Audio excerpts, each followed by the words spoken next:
This is Secret America with your hosts, Jack Danger and James Clary. Welcome, everybody. I'm Jack Danger along with James Clary. And the thing that I have to talk about something, James, that has been on my mind, has been bothering me, and it's kind of an extension of what we discussed last week about how we were playing devil's advocate and how the Trump administration could be part of all this thing. So something that's really been bothering me is Pam Bondi, obviously, who I just want to talk a quick minute about some of the things that's going on. Okay, so far, James, nothing is happening to Act Blue, despite the Treasury disclosing thousands of suspicious activity reports. Nothing's happening to the corrupt Treasury officials that hid this information illegally for years. There have been no prosecution of any sanctuary city officials, including Governor Hochul, who locked ICE and CBP out of DMV data. All she's doing is whenever somebody does something like this, James, she's doing lawsuits. And all that does is it wastes taxpayer money, for one. And two, if they win, it just takes taxpayer money from the government and gives it to the government. There have been no indictments of the corrupt politicians that have stolen taxpayer money, despite mountains of evidence. There's been a no arrest or impeach of corruptist activist judges that are actively breaking laws. No arrests of the thousands of protesters that break the laws, such as the siege of Capitol buildings, the impeding traffic of federal highways, the domestic terrorism acts of swatting that are actually attempted murder. Let me tell you what she is doing. One arrest of a protester that threw a Molotov cocktail into a Tesla showroom. 2 strongly worded letters. 42 television appearances. Is she just another Bill Barr, another Jeff Sessions? Everyone keeps saying, James, they keep saying, be patient. She has been head of the DOJ for a month and a half now, and there have been no arrests, no indictments, and no subpoenas for anyone involved in the January 6th Fedsurrection, the COVID murders, which includes the biological weapon masquerading as a vaccine, the Russia collusion hoax that is still pushed to this day, just in different forms. Lawfare against Trump and his supporters, and any of the politicians, James, that are still inciting violence against America. So what I want to know, James, this is what I want to know. Okay. For me, it seems like there's something very fishy going on here. And again, we talked about the possibility of the entire thing being a deep state globalist cabal show last week, and the Trump admin is starting to worry me. And you know that I've been a huge MAGA supporter. You're a Trump supporter too, but I've been, MAGA even more so. And it's starting to worry me. I even have my eye on Kash Patel, who I lobbied to be the director of the FBI, who so far, like Pam Bondi, has just done investigations and one small fish arrest. So let me ask you, James, if you were in Trump's situation, after everything they've done to him for the last 4 years, wouldn't you have your people hit the ground running, open investigations into the big fish, the politicians and elites that did these illegal things, and have them make arrests of these people? I'd like to know why that wasn't the very first thing that happened. Hell, it wasn't even the 50th thing. After what I just said and what we talked about last week, what do you think's going on here, James? Ooh, that's a lot. There's a lot more. It's not just. Oh, there's many more. Yeah. Yeah. I mean, Bondi could do some things immediately that would assuage a lot of our concerns. Mm-hmm. First of all, give us a statement. What happened with the whole Epstein release debacle, which it was totally mishandled? She could just tell us, okay, we screwed up. Transparency and honesty goes a long way with us. She could immediately identify whose cocaine it was found in the White House. They know who it was. She could immediately identify who the SCOTUS leaker in the Roe decision was. They know who did that, and they haven't identified it. The JFK, MLK, and RFK, Bingo. Yeah, those are really one of my biggest concerns, because look, Trump ordered these documents declassified. They're 70 years old. There's absolutely no reason for a national security interest. Now, the latest thing I've seen on the Epstein is that, there's going to be a lot of redactions for national security interests. So what, she just found out this was a Mossad CIA operation? We've known that the whole time. And I'm guessing that I don't know, she's either in on it or she's so ignorant that she didn't know that it was a Mossad CIA operation. When I say it, I mean the whole Epstein thing. He was working for Western intelligence, primarily Mossad. But as you know, Jack, Mossad works hand in glove with the CIA. So Yeah, there's a lot of very suspicious things going on. You know what? I'm one of the ones that told you personally, I said, be patient, right? I did say that to you. Mhm. I'm losing my patience. Yeah, in fact, I remember it was a couple of weeks ago. You said by Monday, if she hasn't done anything about this, I'll be calling for her resignation, just like you. And honestly, that's what I am doing now. But honestly, I don't think it would do any good because apparently, I mean, if they are in on this, if the Trump administration, and I'm not necessarily saying Trump himself, because people were planted in the Trump administration last time. What's to say they couldn't be this time? Or what's to say that Trump put these people in there and then they were got to by the deep state after they were in there? Because let me tell you, I mean, in the 40 plus days that she has been head of the DOJ, what has she done? It wouldn't take me a week to arrest hundreds of people involved in these things because the evidence is already out there. It's public knowledge and public information. And I could arrest many. I mean, they have evidence that the public has not even seen it's very easy to arrest people on. Let me tell you that the Democrats were arresting, Christians for praying in front of abortion clinics. The Democrats were arresting people, pulling people out of their homes, for making memes. There's a person in prison right now for a meme that he did. And I'm telling you right now that they didn't even need evidence to arrest people. Hell, I don't care if there was zero evidence. Start arresting people. Even if it gets thrown out, it will send a message. But James, it worries me that these people are not sending messages and they're not even worried about sending messages. They don't seem to be quite worried about anything, including doing their jobs. Yeah, I know. Jack, look, it's very concerning. I'm hoping. Glenn Beck did a pretty good soliloquy on this very issue the other day. And what he said, I'm going to give him the benefit of the doubt. And what I'm going to do, he said, Stu's his producer. He said, mark this down on the calendar on March 14th, I believe was the other day. He said, mark this down on the calendar. If a year from now, there haven't been a series of prosecutions and or arrests in these matters that we've discussed, including the January 6th Fedsurrection, the lawfare against Trump, the Russia collusion hoax, the Epstein files, etc. If there haven't been numerous arrests and prosecutions, then I'm going to scream loudest from the rooftops to get rid of these people. That was Glenn Beck, who's a pretty sympathetic to the Trump administration. He's a friend of the administration, so to speak. So, he's saying give him a year. And it may take months, if even a year, to get some of these things off the ground. It doesn't change the fact, Jack, that you and I are losing patience. And they could do something. I mean, at least give us some information. Make a statement about it. She's gone on Fox News. You mentioned this dozens of times, which I trust Fox News a little bit more than MSNBC, but not that much. Why does she keep going on Fox News? And she doesn't answer the questions. What the F happened with the Epstein stuff? Number one, where's the JFK, RFK, and MLK declassification? It's been a month. There's no national security interest. Those three really concern me because I understand everything that I've read is that there's still a war, including Tom Cotton, Republican senator, is behind the tardiness of the release of the assassination files from the 60s. That Tom Cotton, a Republican senator, is trying to keep these from being released. It's mind blowing. We're getting sick of it, Jack. I mean, that's about all we can say about this issue, I think.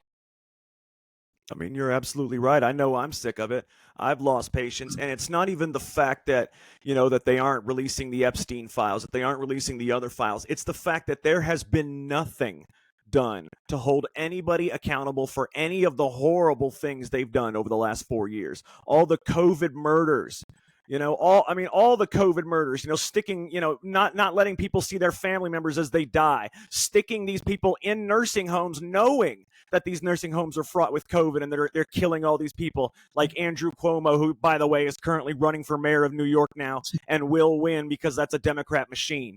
I mean, the man that killed thousands. And then you're talking about all these people. I mean, not even just the COVID thing, but you got the January Fedsurrection, all these horrible things that they have done for years that we do have evidence, enough evidence to arrest somebody for.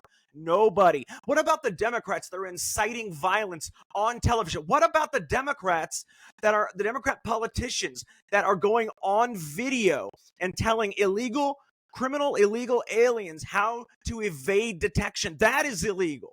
Yet none of these people are being prosecuted, James, and that's what worries me. They're not even prosecuting little things. And if they want to worry you, if they want you to think that they're in on it, if they want you to think that maybe the entire political system is the deep state, they've got my antennas working. They've got me thinking that right now, and it's concerning. And what worries me is that Trump is not forcing these things to happen either. So, and as much as a Trump supporter as I am, and as much as really I'm an America First supporter, actually, Trump just happens to be the head of America First. So America First, the movement, is what I am loyal to. Now, do I like Trump? Yeah, I love what he's done with some of the things that he's done, but let's be real, it's led to nothing.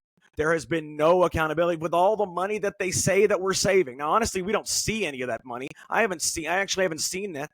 But any of the money that they say we're saving, none of these people have been, held to account for any of this. Oh, we're going to do some firings and revoke security clearances. That's not going to stop it from not happening again. As soon as these 4 years are over, James, it's going to start right back up. And who's to say that that wasn't the plan all along? Oh, give them a little something that they want. Let's give them a little bit of crumbs, and that way we can start it back up in 4 years, and go stronger than ever. This worries me in terms of the deep state and the globalist cabal. Maybe, James, just maybe, they are more powerful than we could have ever imagined. It could be, but I'm going to play devil's advocate for a minute. I was just reading an article about Jim Jordan's request from the House Judiciary Committee. He has requested that Kash Patel, head of the FBI, release a tranche of documents that Merrick Garland and the Chris Wray, the former head of the FBI, had been hiding concerning probably the biggest cog in the wheel of the whole Fedsurrection on January 6th, and that's the pipe bomber. So Jordan has been requesting these documents. He was denied and slow walked by the previous administration. Kash Patel came out. He said, give me a week. I need a week. There's over 400 pages of documents specifically relating to the pipe bomber. Because if you get to the bottom of the pipe bomber, who you and I believe was a Fed, it was a complete setup, and it was, most people don't realize this, that the Capitol was evacuated due to a pipe bomb threat, not due to the people who breached the Capitol. They didn't breach it. That's the wrong word. They were let in through the front door, Jack, the most secure building in the world. That's the very first thought I had. I watched it live, and I said to myself, how did they get inside? Because think about it. This is the U.S. Capitol. There's terrorists that would love nothing more than to take a bomb inside the Capitol and blow it up. It's the most secure building in the world, maybe next to the White House. And here these citizens who just happened to listen to a Trump speech are just walking through the door. They were let in, Jack. And we now know, they were let in by FBI informants and assets that were inside the building. But the thing is, the Congress had already been evacuated because there was a threat of a bomb, the infamous pipe bomb. And let's just review for just a second. The FBI, under Chris Wray, released a series of videos of the supposed pipe bomber. They were at a frame rate, Jack, just technologically, how the video was formatted, that was commensurate to a 1985 video. The frame rate was so horrible. That's why it's all blurry. You can't make out anything. When in fact, those cameras are of the highest HD quality, and you could literally read, a guy's name on his wristwatch. They're so clear. But what is the FBI doctored those videos and released them? Revolver.news has done a great job reporting on this. Darren Beatty, for years, he's always said, look, the pipe bomber is the key to this. So Anyway, Kash Patel said in a week they'll release him. We'll see what happens. We'll see, and it's not even just just the fact that they haven't arrested anybody or held anybody accountable, but where is the firing of these FBI agents that have done all these horrible things? Where is the firing of the DOJ officials that have acted against America's interest and all that? Another thing that actually some great reporting by Laura Loomer actually illuminated some more things that they're doing that apparently these people that the Trump administration was aware of but did nothing about. Hunter Biden right now is in Cape Town, South Africa. He fled there after getting another deposition subpoena that he was supposed to do in some kind of lawsuit that's going on. He fled to Cape Town, South Africa. You know what's going on there? He is being protected by 12, count them, 12 Secret Service agents. Hunter Biden is on the taxpayer dime. There are 4 Secret Service agents protecting him on 3 8-hour shifts. That's what's happening. And Trump hasn't revoked that. And God only knows what else that's going on that we don't even know about. It bothers me, that all these things are happening and they all equal up to something more nefarious. It can't be incompetence at this point. It can't be. It has to be nefarious. It has to be something more nefarious, and it's starting to get me to think that maybe it was all a show the whole time. I mean, we talked about the assassination attempts. Well, he was shot in the ear, and I don't really want to go into it because I don't want to make anybody upset. But I will say that while I am still a Trump supporter, I have less and less confidence every day in the Trump administration. Trump himself is doing a great job with the executive orders and stuff, and he might have put in Kash Patel. Like I said, I was for Kash Patel. He might have put in Kash Patel, Pam Bondi, and others who he thought were going to do a good job, but they were just taken over by the deep state for one way or another, whether it's bribery, blackmail, whatever it is. Maybe they got taken over after they got in there. But I can tell you that they are not doing their jobs. And if I'm Trump, I am forcing them to do their jobs because there were thousands of crimes committed by the FBI, the CIA, the DOJ, Democrat politicians that there are video evidence of that they could have them arrested right now, but they are not doing it. And that is what is really worrying me. And that is why this whole thing just really it's really worrisome because it makes me think that nothing's going to change, and this is our only chance to get things to change. Well, I mean, I think we beat this horse till it's dead. I mean, I share your concerns completely, but really, Jack, all we can do is sit back and wait. We can scream about it on the show, but I think we do got to give them some time. I mean, it hasn't been that long. They had years to plan this. Well, I shouldn't say that.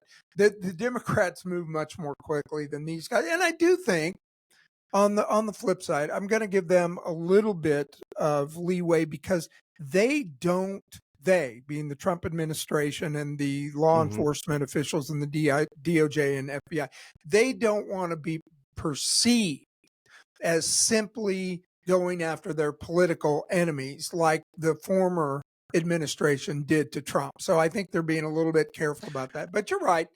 Let's see, man. I want to move on if we could. Did you hear, Jack, this is a startling report of a DEI activist in the air traffic controller in the FAA that leaked answers to tests to minority and women, mainly Black women. It was a group. Have you heard this story? It's just insane. No, that's not something I've heard about. All right. So there's a DEI activist. His name is Shelton Snow, and he's a prominent figure in the National Black Coalition of Federal Aviation Employees. And a whistleblower leaked this information.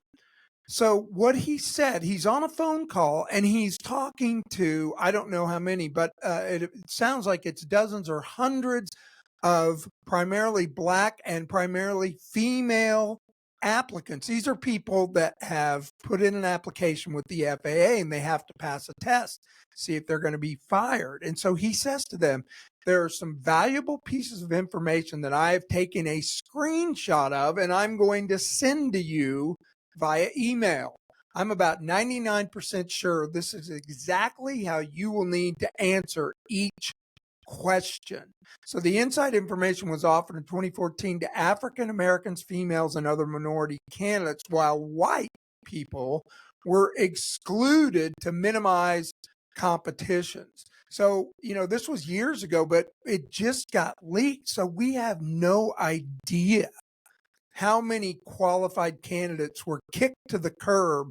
This is the kind of stuff that has been going on behind the scenes. And the whole DEI, the destruction of meritocracy in America is a huge issue, not just in the federal workforce, which today's Conspiracy Corner, I'm going to talk about the federal workforce and civil service unions, but it's in the private sector as well. So what are your thoughts on both this release, this whistleblower release, and the whole tearing down of the DEI culture that's destroying our country?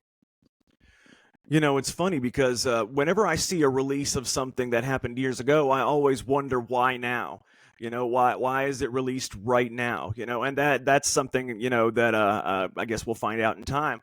But as far as this goes, yeah, that's about as dirty as it gets. I mean, that's about as racist as it gets. They want to talk about, the I in DEI is supposed to be for inclusion, but they exclude. Their E is exclude. It's not equity.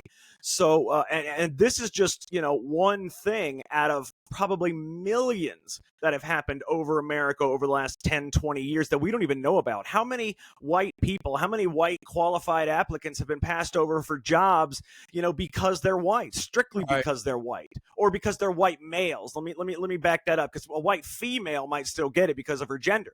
But if you're a white male, how many people of those have been excluded? And, it's probably been in the tens of thousands over the years. And it goes to show you that DEI is a poison. It poisons your country, and it's the cause of a lot of our problems, not just job problems. It's also the cause of the foreigner takeover in all these nations. We got to include these guys. It's diversity. Diversity is good for us. Diversity is not good for us. Meritocracy is good for us. You base it on merit, and not just jobs. I'm talking about entry into your country is based on merit. If you're one of the people that did everything they were supposed to do and came in here legally, as opposed to someone who didn't do what they were supposed to do, tried to come in illegally, then it should be based on merit. This person did everything they were supposed to do and they did it the right way. So they should come in legally. But have you seen videos of London, of Paris? Yeah. It is an Islamic states now. They are Islamic cities. I would never in a million years travel to Paris or London anymore. They are nothing but Islamists. And I have nothing against, I don't say I have nothing against Islamists, but I don't have the color of their skin is not what matters to me. Let me put it that way. It's their ridiculous actions and their global intifadas and their jihads that rubbed me the wrong way. Yeah. So it's just it's killed every portion of not just our country but the world, and a lot of the people that are still in power, such as Starmer and others, are forcing. And what I don't understand is why they don't mind. If you grew up in your country, you are now the leader of your country. Why do you want to see it overrun with foreigners? I mean, there has to be more to it than just votes, because these people are destroying the entire city, the entire country. It can't just be votes. It can't just be money. These people that are in power that are allowing this have to either fear for their lives due to threats, or they have to have some kind of blackmail on them.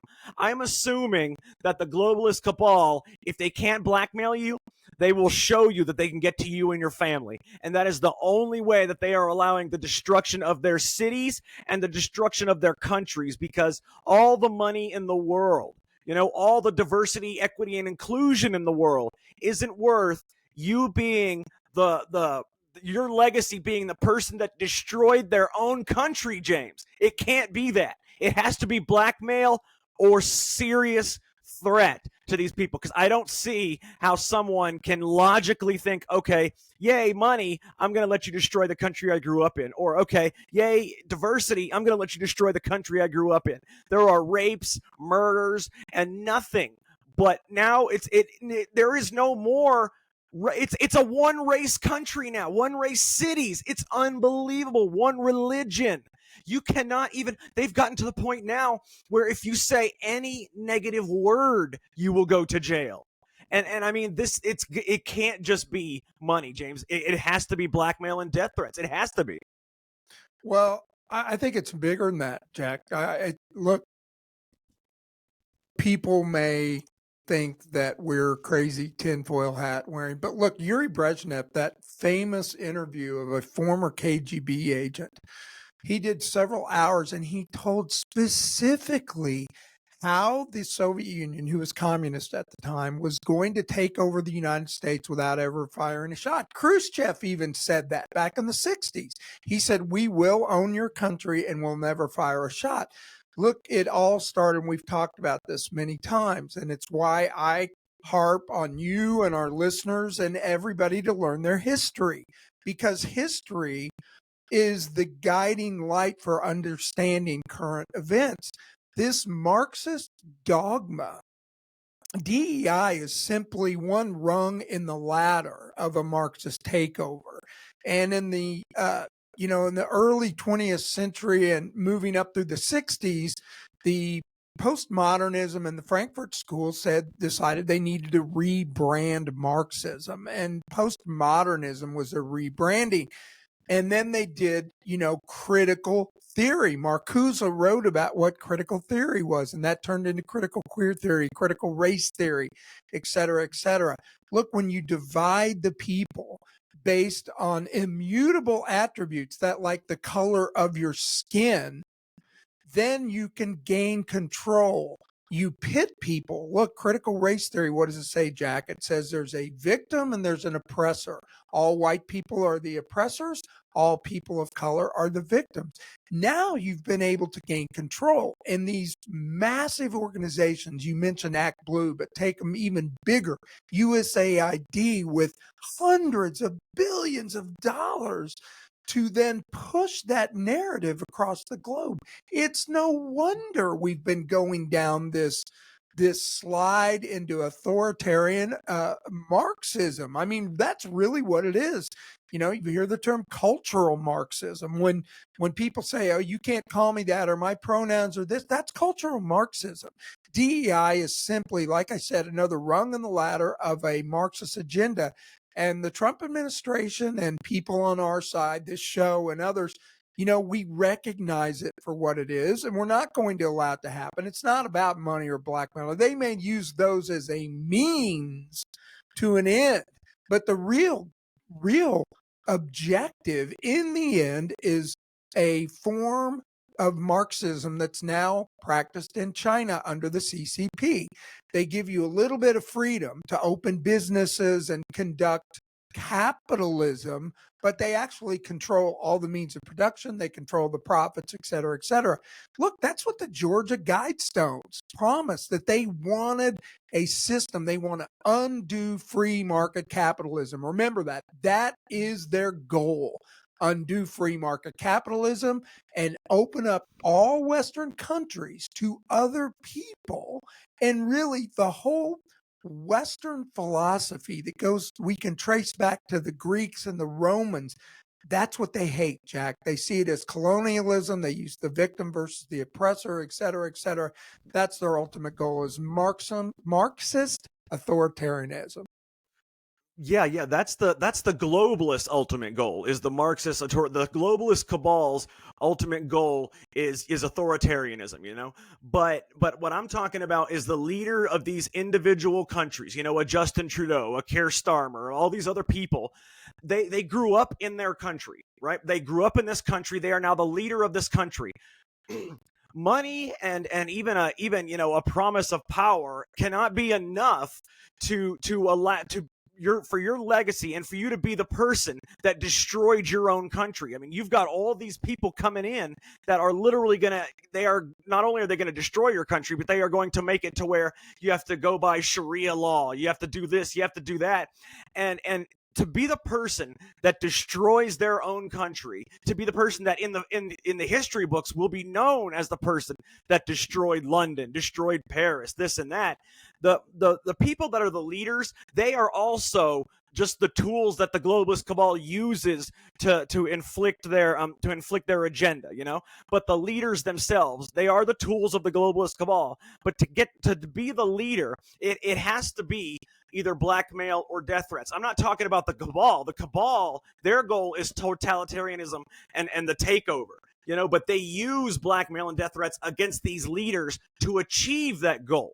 You know, because money, I'm sorry, but I just don't see money or really any other kind of thought process or means as something that would be strong enough to have someone go against not only their country, but their own personal legacy and any kind of values or morals that they grew up with and destroy their own country for a cabal, for something that they're not even in, something that they're just, you know, beholden to because of the blackmail and the death threats. And I think that, to me, is the real thing right there. That's the blackmail and the death threats. Is the, let's say the cabal wants a cultural Marxist takeover. They want to be the authoritarians of the world.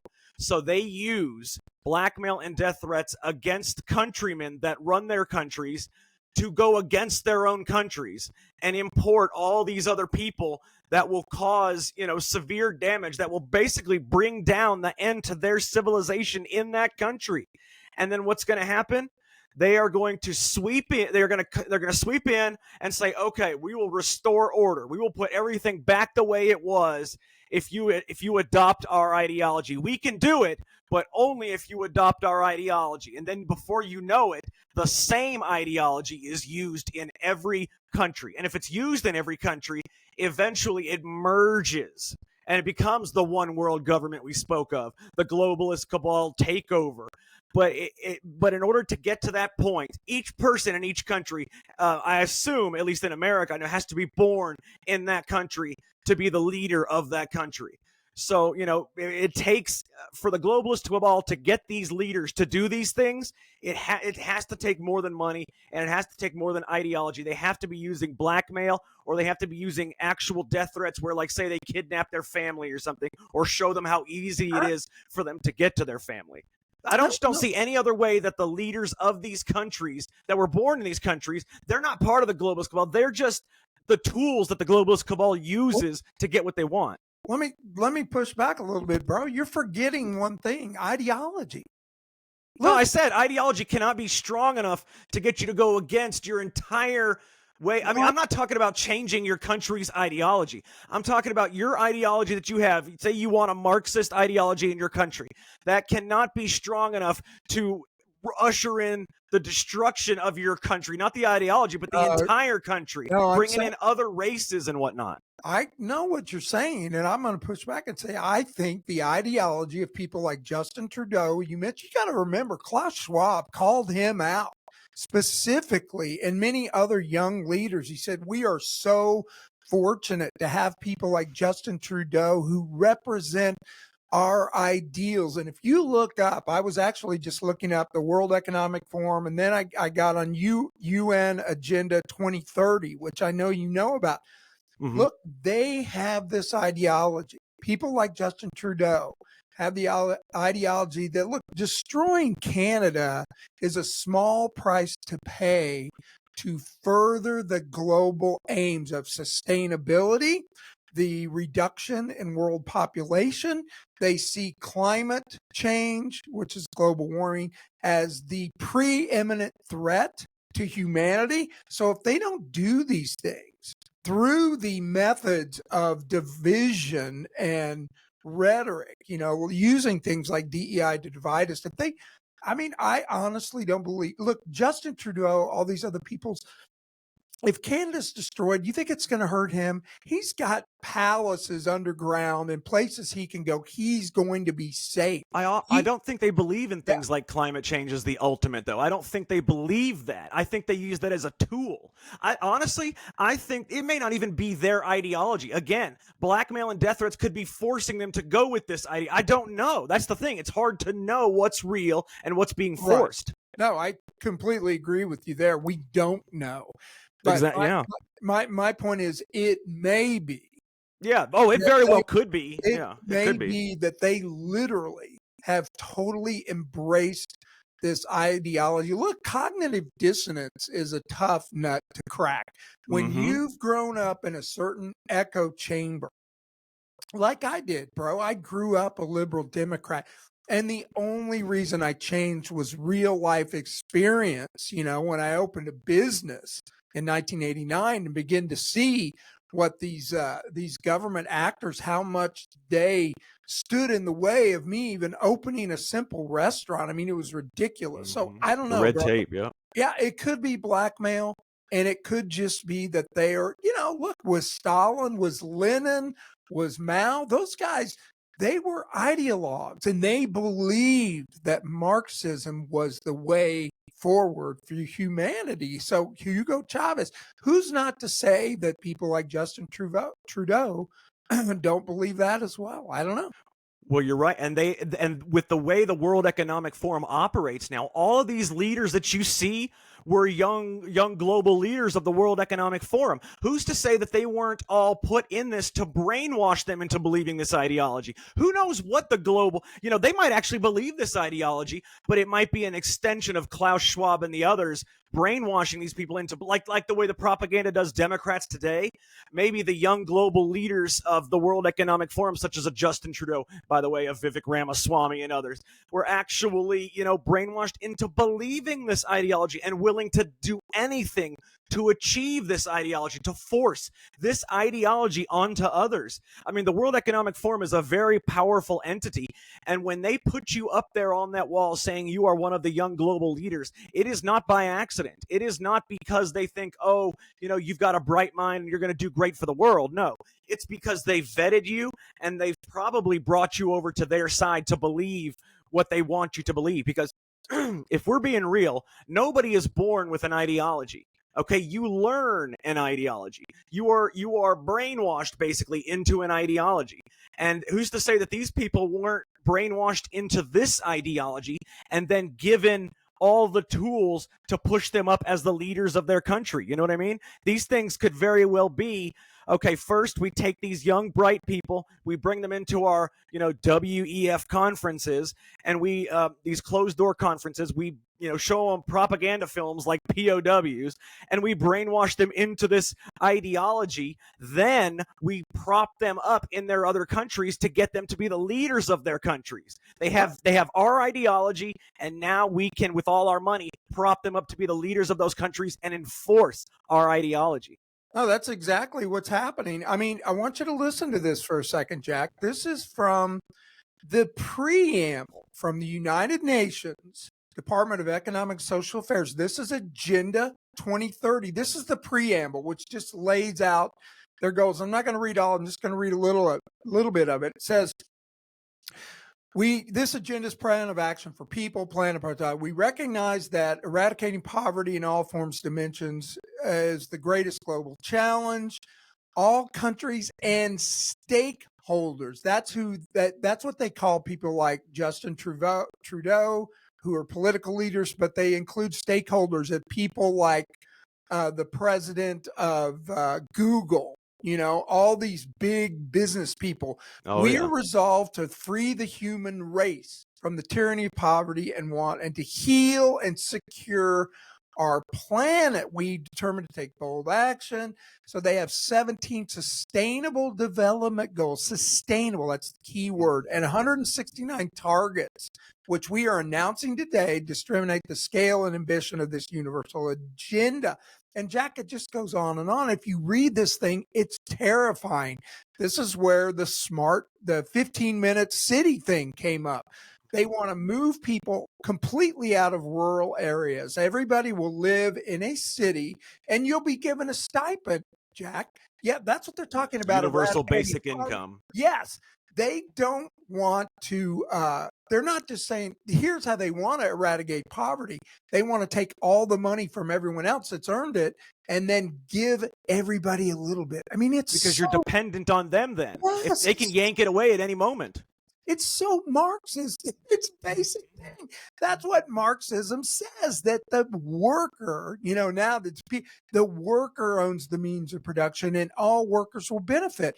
Well, we know, Jack, every time this has been tried, it is an utter failure. The answer to free market capitalism, to the dangers and the bad things about free market capitalism, and there are some, is more free markets. It's freer markets. Deregulation. Less, exactly.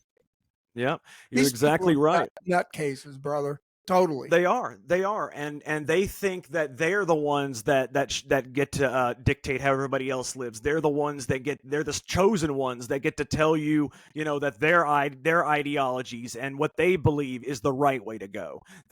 What they believe should be the gospel. You should listen to them, and that's the bottom line, and that's what they're trying to inflict upon the world. And honestly, they're going about it about the most brilliant way you could go about it, other than gating like a world military and forcing every country. But Hitler tried that and it didn't work out too well, so they're doing it this way, the chess way, grooming young global leaders into being what they want them to be, and then propping them up to run these countries, and then eventually getting them to do what they want them to do. And it could bring about the one world government that we've heard so much about. I'm going to go ahead and real quick, I just want to change gears real quick, because there's how the Democrats do the most insane things, right? So in Illinois, James, a Democrat lawmaker is pushing a bill to legalize attacks on police for people that are having mental health episodes. Okay, so this Illinois lawmaker has introduced a bill that critics say will make it legal for anyone experiencing a mental health episode to attack police officers.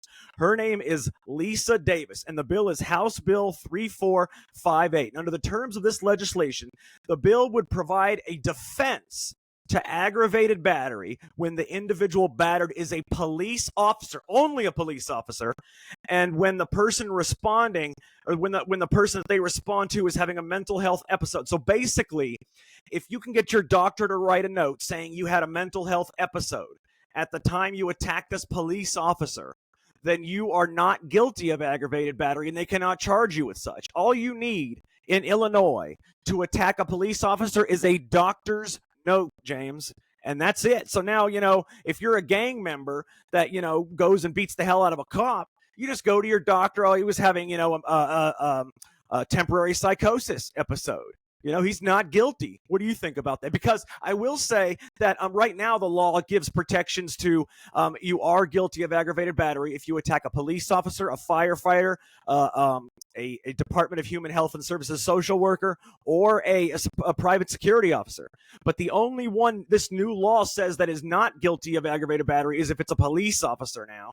And by the way, the lady's husband is a firefighter. So she's not taking firefighters off the table, only police officers. So what do you think about a gang member getting a doctor's note to be able to attack a police officer, James? It's insane. I mean, just like everything else the Democrats put forward, it's another example of insanity. Look at the Soros prosecutors that were installed all across our nation while we had our eyes closed and were asleep. This is happening behind the scenes. They let criminals out.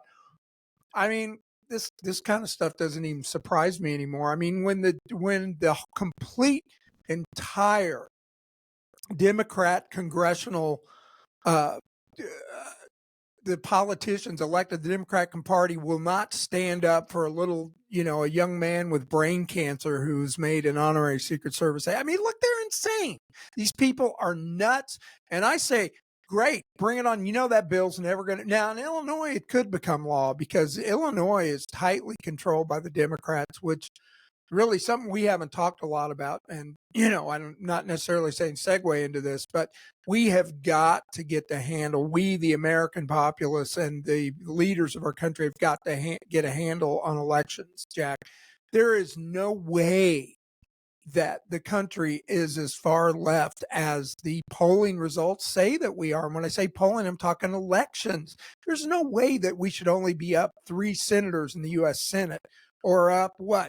I think we're up like 10 in Congress and the House of Representatives.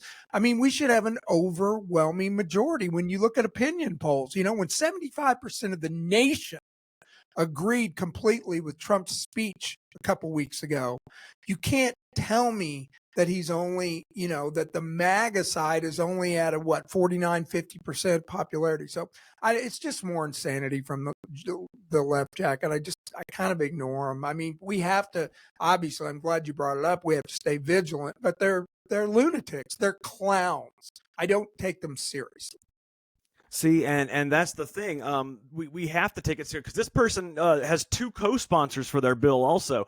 And the thing that I worry about is that none of these people, these people right here should be held accountable for wasting taxpayer money. If this bill dies and doesn't get anywhere, this is wasting taxpayer money, for one. For two, these are malicious bills. Okay, I mean, why should you put out a bill that says you can attack police officers but not attack the firefighter, whom her husband is? And that's what worries me about the current state of Pam Bondi and hopefully not Kash Patel, but we'll see how it goes. But Pam Bondi, they are not doing anything to hold anybody accountable. And that's why these people and any other Democrat feels emboldened to be able to put out this nonsense or put out anything they want, because they know they won't be held to account. So eventually, let's say that these Democrats put out, hundreds of insane bills, but a few of them actually get through. They pass, they become law. And so they know that if they throw dozens and dozens of insane laws out, and eventually some of them will stick, but they wouldn't even do that at all if they were held accountable. But so far, all the things that we listed at the beginning of this episode, nobody has been held accountable for any of it, James. And that should have been the number one issue for the Trump administration. Everything that he went through, everything they went through in the last 4 years, Trump and his supporters like you and me, he should have held these people accountable. He should have been like, all right, Pam Bondi, soon as you're sworn in, Kash Patel, soon as you're sworn in, open investigations into Chuck Schumer, open investigations into, him pushing the Russia collusion and Adam Schiff pushing the Russia collusion, open investigations into the Steele dossier, and then prosecute. Don't just open, little investigations and they quietly go away. I want you to arrest and prosecute. I don't care if they're found not guilty. I don't care if it's dismissed. And arrest, handcuff these people, walk them into the jail. It will show people that we are not taking this shit anymore. But apparently, James, we are still taking this shit.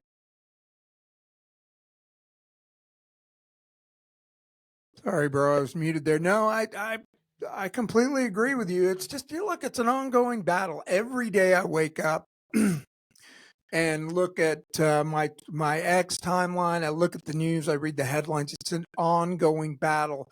At least, Jack, now we are fighting to a certain degree. I mean, you look back at the past Republican presidents, look at George Bush. I mean, my God, the neocons have lost. That's the good news. Look, we're approaching peace in Ukraine. This war that has devastated Europe, has devastated the Ukrainian people and the Russian people. The amount of butchery and slaughter is just disgusting. And we're now literally on the verge of peace. We've got a ceasefire coming up. I don't want to sound cruel, but I don't give a shit about Ukraine and Russia. I want them to hold these people accountable for what they've done to Americans. Okay, well, be more specific. Okay. Who specifically do you want? I want Chuck Schumer held accountable. I want Adam Schiff held accountable for pushing the Russian collusion that he's continually doing. I want the January 6th committee, every single one of them held accountable for not only lying about what's been going on, but destroying evidence. I want the FBI, Oh, I know they were pardoned, yeah, but I think those pardons are void based on an auto pen signature. It has to be an ink on paper signature, and it never was. So I think those are actually void. I want the federal agents that were undercover in the January 6th thing. I want them held accountable. I want the people that shut Republicans illegally out of the elections, that boarded up those windows that we have pictures and videos of. I want them held accountable. Yeah. I want each person that we have pictures and videos of the drivers of those vans that stuff the ballot boxes. I want them held accountable. I want the pipe bomber, but I want not just the pipe bomber. When they find him, it's easy to get a man like that to squeal. All you have to do is apply some real pressure. I want him held accountable. I could go down the line. I want Anthony Fauci held accountable, and those pardons are void. And that's the thing.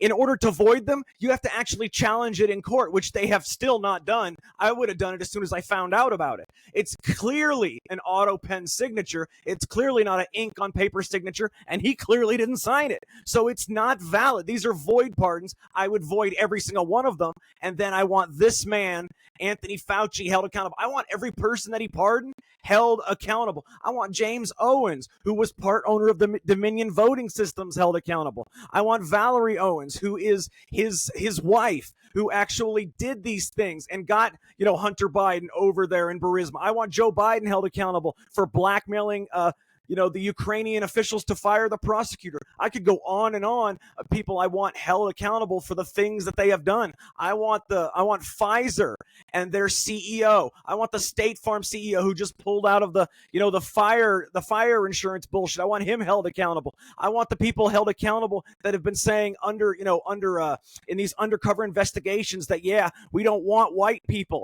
the Disney people. I want them held accountable. No one, James. No one is being held accountable to what they have done to Americans. No, I don't disagree, man. And I feel your passion. It's been a collective anger that has risen, particularly since 2015, when we saw Trump come down the escalator, when the deep state started attacking him. So we have had 8 years for this to simmer and boil up. We finally, that anger raises its head, and it's exhibited on November 5th, 2024, with the election of Donald J. Trump. And we see what immediately he got Elon Musk and Doge. They cut funding to USAID. I mean, that is a momentous thing that's happened. And to the rest of us are like, well, this is great, but where's the rest of it? I totally get you. But we still have to say, look, we are doing things that we never thought would be done, Jack. Some of the actions they've taken. Do we want more? Hell yes. I agree. I want arrests. No, I hear you. I hear you, Jack. You're not the only one. You're not a lone sheep out screaming at the sky for justice. But I don't see this passion from Pam Bondi and Donald Trump saying, I want arrests. Where's the lock her up passion? Yeah, I agree. We need to see that. Look, I did a tweet the other day that I almost deleted. I even looked back because I was so mad. I said, Kash Patel is an effing liar. He has lied to us. He said he would do this on day one. He hasn't done shit. And I used the F word and called him an effing liar. So look, you don't think I feel it like you do? I do. And you're not wrong about that. No. He promised on day one, I'm going to do this stuff. He lied to us. And all anybody's excuses is, just give them time. Give them time. How much time? Another week? Another month? Another year? Yeah, I'm sick of it, bro. I'm right there with you, man. It's so enraging that I can literally let myself become emotionally unstable because it pisses me off.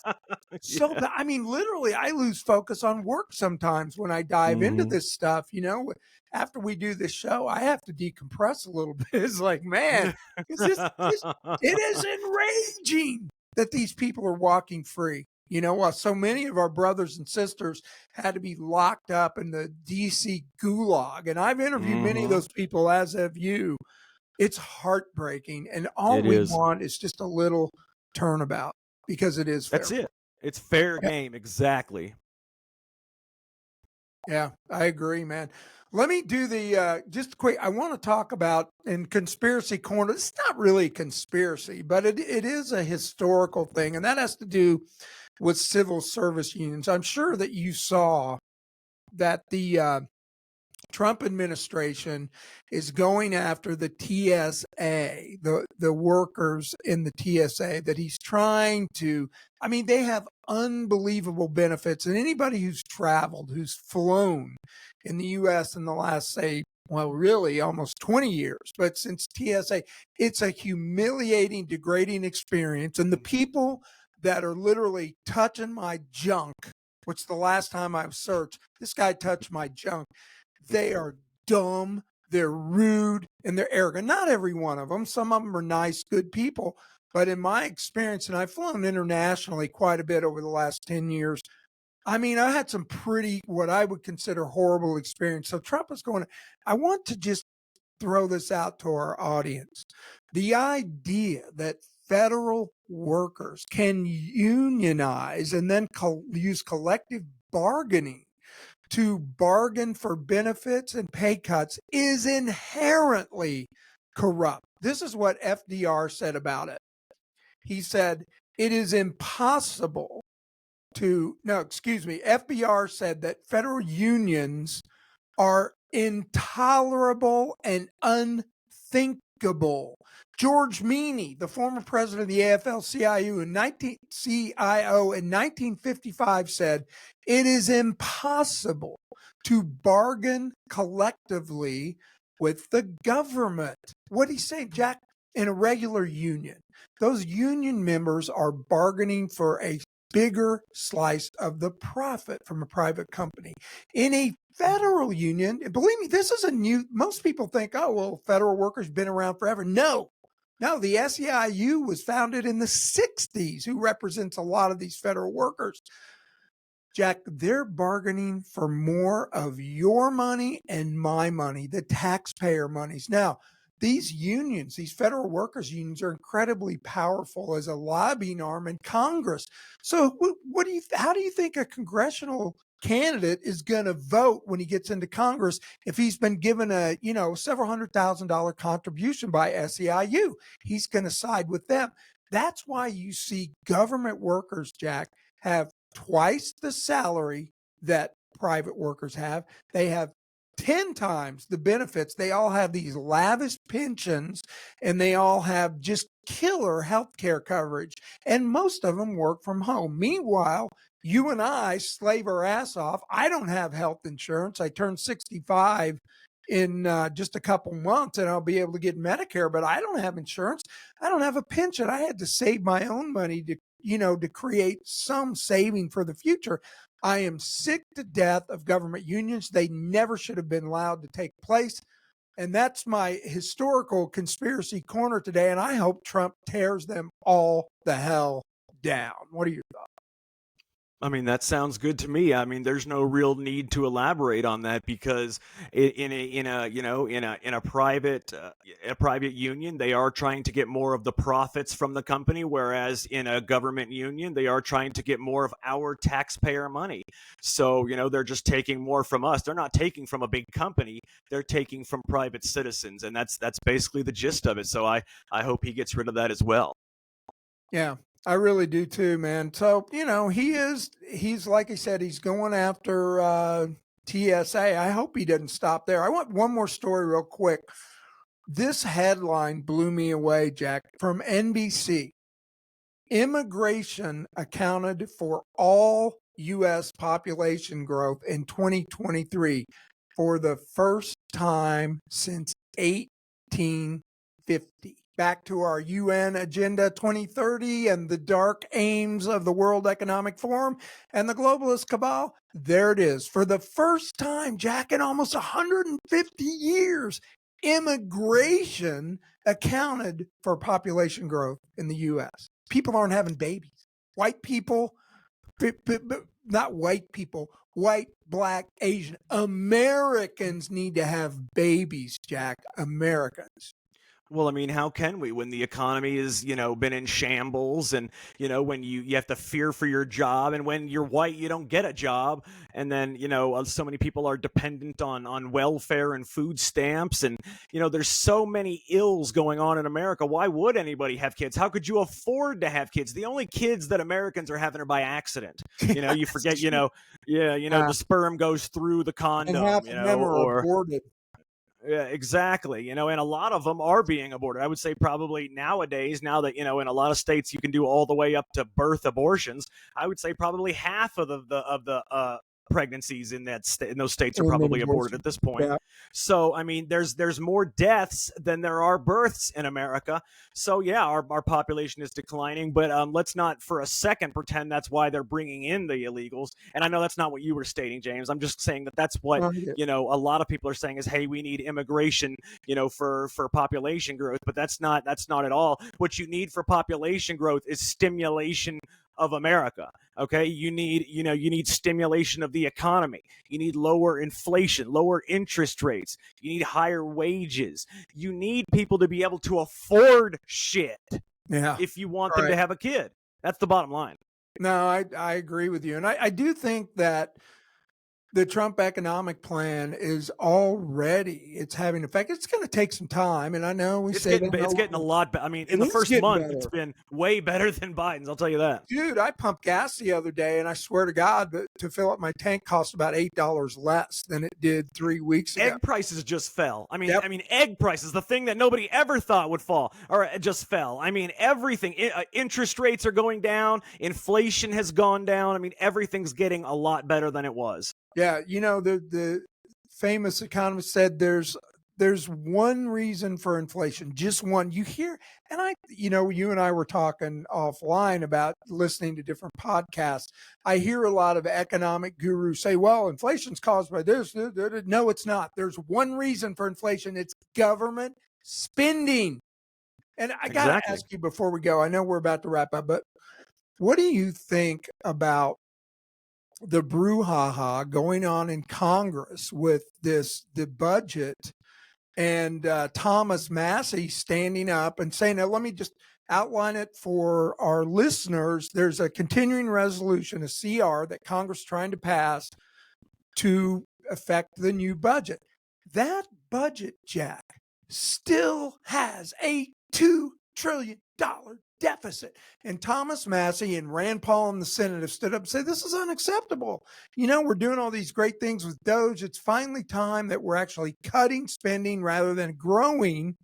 And Speaker Johnson and these others are like, well, yeah, but we slowed the rate of growth. That's their argument. I say it's bullshit. And I know I'm going to get a lot of pushback on this, because even Steve Bannon says, look, Trump has a plan, pass this CR and then we'll make the cuts on the next one. I'm saying no, time to stand up. I'm with Massey on this.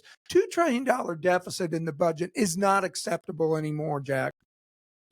No, and I have to agree. I mean, I have to agree with Massey on the budget as well. I know that that Trump wants it passed, and so do others, basically so that they can just continue the government. But at some point you have to stop doing the deficits. Otherwise, it's just going to continue to grow. It wasn't 20 years ago that the deficits from these CRs was only, 5, 10, 500 billion. Now we're talking $2 trillion each time they do this. I mean, right now we are spending $1 trillion every, I think it's like 136 days on interest payments. Right. $1 trillion.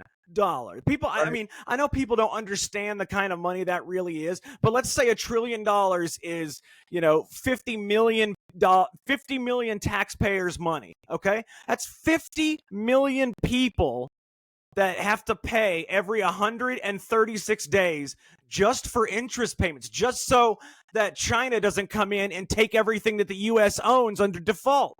That's basically what it is. Jack, listen to this. I'll give you an idea of how much $1 trillion, if you laid $1 trillion bills end to end, they would stretch 96 million miles, which is further than the distance from the earth to the sun. That's $1 trillion. I mean, people have, you're like you said, it's it's a number so staggering. And the fact that Mike Johnson and these freaking, I won't say the F because we don't want to get taken down, but these freaking Republicans are spineless. You know what, Thomas Massey, good on you, bro. And I'll catch some hell for it because everyone's like, Trump has the plan. The plan should be put a budget together that is balanced. America's Jack, you and I have to balance our budget every day and every week and every month. Why the hell can't our government do it? Yeah, why doesn't America have to have a balanced budget? And it's funny you say balanced budget because the new secretary, I forget what he is, like the secretary of something. Yeah, that's him. Is it Howard Lutnick? Is that who it is? Yep, Lutnick. Okay. Yep. He actually said that Trump's goal is a balanced budget and then that every person making under $150,000 a year should not have to pay taxes. Right. Well, let me tell you guys, that sounds wonderful.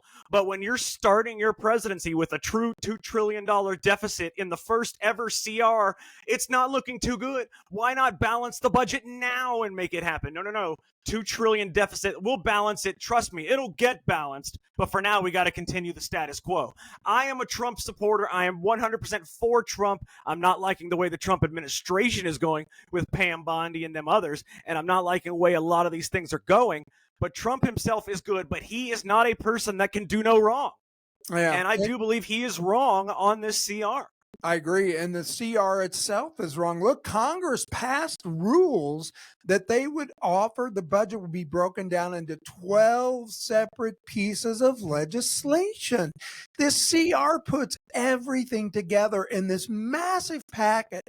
Jack, if you or I had the time and the inclination, and we had that budget in front of us and a yellow highlighter, we could go through and slash spending. It would be so easy to do. And here's another problem, Jack. Once a budget is passed by Congress and signed by the president, did you know by law, the president is obligated to spend that money? It's insane.